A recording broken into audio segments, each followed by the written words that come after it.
ರಾಜ್ಯ ವಿದ್ಯುತ್ ಗುತ್ತಿಗೆದಾರರಿಂದ ಪ್ರತಿಭಟನೆಯನ್ನ ನಡೆಸಲಾಗ್ತಾ ಇದೆ. ಫ್ರೀಡಂ ಪಾರ್ಕ್ನಲ್ಲಿ ನಡೀತಾ ಇರುವಂತಹ ಪ್ರೊಟೆಸ್ಟ್ ಇದಾಗಿದ್ದು, ಗುತ್ತಿಗೆದಾರರು ಮತ್ತು ಗ್ರಾಹಕರಿಂದ ಪ್ರತಿಭಟನೆಯನ್ನ ಮಾಡಲಾಗ್ತಾ ಇದೆ. ವಿದ್ಯುತ್ ಸಂಪರ್ಕ ಇಲ್ಲದೆ ಗ್ರಾಹಕರು ಒಂದ್ ಕಡೆ ಪರದಾಟವನ್ನ ನಡೆಸ್ತಾ ಇದ್ದಾರೆ. ಇನ್ನು ಓಸಿ ವಿಚಾರ ಬಂದ್ರೆ ವಿನಾಯಿತಿ ಸಿಕ್ಕರೂ ಕೂಡ ಸಂಪರ್ಕ ಸಿಗ್ತಾ ಇಲ್ಲ. ಗ್ರಾಹಕರ ಜೊತೆ ಗುತ್ತಿಗೆದಾರರು ಪರದಾಡುವಂತಹ ಸ್ಥಿತಿ ನಿರ್ಮಾಣ ಆಗ್ತಾ ಇದೆ.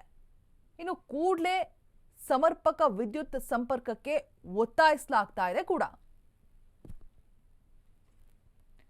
ಸ್ಮಾರ್ಟ್ ಮೀಟರ್ ದರ ಹೆಚ್ಚಳ ಕಡಿವಾಣಕ್ಕೆ ಮನವಿಯನ್ನು ಕೂಡ ಮಾಡಲಾಗ್ತಾ ಇರುವಂಥದ್ದು. ಶಾಶ್ವತ ಕಲೆಕ್ಷನ್ಗಳಿಗೂ ಕೂಡ ಓಸಿ ಸಿಸಿ ವಿನಾಯಿತಿಯನ್ನ ನೀಡಿ ಲೈನ್ ಕಾಮಗಾರಿಗಳ ಕೊರತೆಯನ್ನ ನೀಗಿಸೋದಕ್ಕೆ ಒತ್ತಾಯಿಸಲಾಗ್ತಾ ಇದೆ. ಗುತ್ತಿಗೆದಾರ ಸಂಘದ ಮಾಜಿ ಅಧ್ಯಕ್ಷ ರಮೇಶ್ ಈ ರೀತಿಯಾಗಿ ಹೇಳಿಕೆಯನ್ನ ಕೊಟ್ಟಿರುವಂಥದ್ದು. ರಾಜ್ಯ ವಿದ್ಯುತ್ ಗುತ್ತಿಗೆದಾರರಿಂದ ನಡೀತಾ ಇರುವಂತಹ ಪ್ರೊಟೆಸ್ಟ್ನ ದೃಶ್ಯಾವಳಿಗಳನ್ನ ನೀವು ಸ್ಕ್ರೀನ್ ಮೇಲೆ ಗಮನಿಸ್ತಾ ಇದ್ದೀರಾ.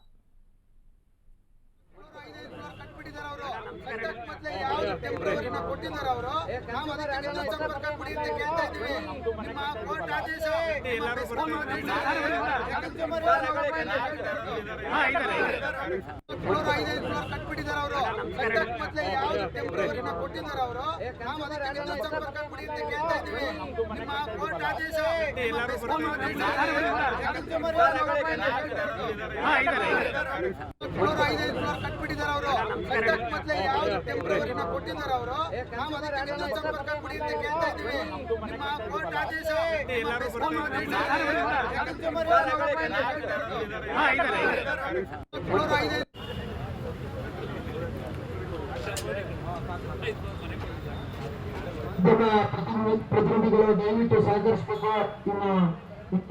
ನಿಮಿಷದಲ್ಲಿ ಎಲ್ಲ ನಮ್ಮ ವಿದ್ಯುತ್ ಗುತ್ತಿಗೆದಾರರು ಮತ್ತು ಗ್ರಾಹಕರು ಮತ್ತು ಸಂಘಟನೆಯವರು ಬರ್ತಾ ಇದ್ದಾರೆ. 7/12/2024 ಸರ್ವೋಚ್ಚ ನ್ಯಾಯಾಲಯ ಒಂದು ಆದೇಶವನ್ನು ಹೊರಡಿಸಿ, ಅದು OCCC ಇಲ್ಲದೆ ಪವರ್ ಸಪ್ಲೈ, ವಿದ್ಯುತ್ ಹಾಗೂ ನೀರು ಸರಬರಾಜನ್ನು ಕೊಡಬಾರದು ಅಂದ್ಬಿಟ್ಟು ಸರ್ವೋಚ್ಚ ನ್ಯಾಯಾಲಯದಿಂದ ಒಂದು ಆದೇಶ ಬಂತು. ಅದರ ಅಂಗವಾಗಿ ನಮ್ಮ ಕರ್ನಾಟಕ ಸರ್ಕಾರ 4/4/2025 ಒಂದು ಆದೇಶ ಬಂತು.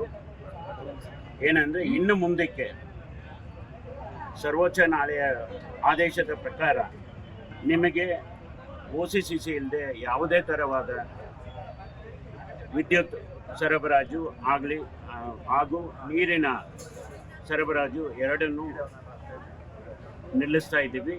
ನೀವು OCCC ಸಬ್ಮಿಟ್ ಮಾಡಿದ ಮೇಲೆ ಇವತ್ತು ಜಿಲ್ಲೆಗಳಿಂದ, ನಮ್ಮ ಎಲ್ಲ ಜಿಲ್ಲೆಗಳಿಂದ ವಿದ್ಯುತ್ ಗುತ್ತಿಗೆದಾರರು ಹಾಗೂ ವಿದ್ಯುತ್ ಗ್ರಾಹಕರು ಇವತ್ತು ಏನು 10/11/2025 ನಾವೊಂದು ಶಾಂತಿಯುತ ಮೌನ ಪ್ರತಿಭಟನೆಯನ್ನು ಹಮ್ಮಿಕೊಂಡಿದ್ದೀವಿ. ನಮ್ಮ ಬೇಡಿಕೆಗಳು ಇದು ಸರ್ಕಾರದ ವಿರುದ್ಧ ಅಲ್ಲ, ಸರ್ಕಾರಕ್ಕೆ ಮನವಿ ಕೊಡ್ತಾ ಇದ್ದೀವಿ. ಮತ್ತು ನಮ್ಮ ಎಸ್ಕಾಮ್ಸ್ಗಳಿಗೆ ವಿರುದ್ಧ ನಾವು ಈ ಒಂದು ಹೋರಾಟವನ್ನು ಹಮ್ಮಿಕೊಂಡಿದ್ದೀವಿ. 7/12/2024 ಸರ್ವೋಚ್ಚ ನ್ಯಾಯಾಲಯ ಒಂದು ಆದೇಶವನ್ನು ಹೊರಡಿಸಿ, ಅದು OCCC ಇಲ್ಲದೆ ಪವರ್ ಸಪ್ಲೈ, ವಿದ್ಯುತ್ ಹಾಗೂ ನೀರು ಸರಬರಾಜನ್ನು ಕೊಡಬಾರದು ಅಂದ್ಬಿಟ್ಟು ಸರ್ವೋಚ್ಚ ನ್ಯಾಯಾಲಯದಿಂದ ಒಂದು ಆದೇಶವನ್ನು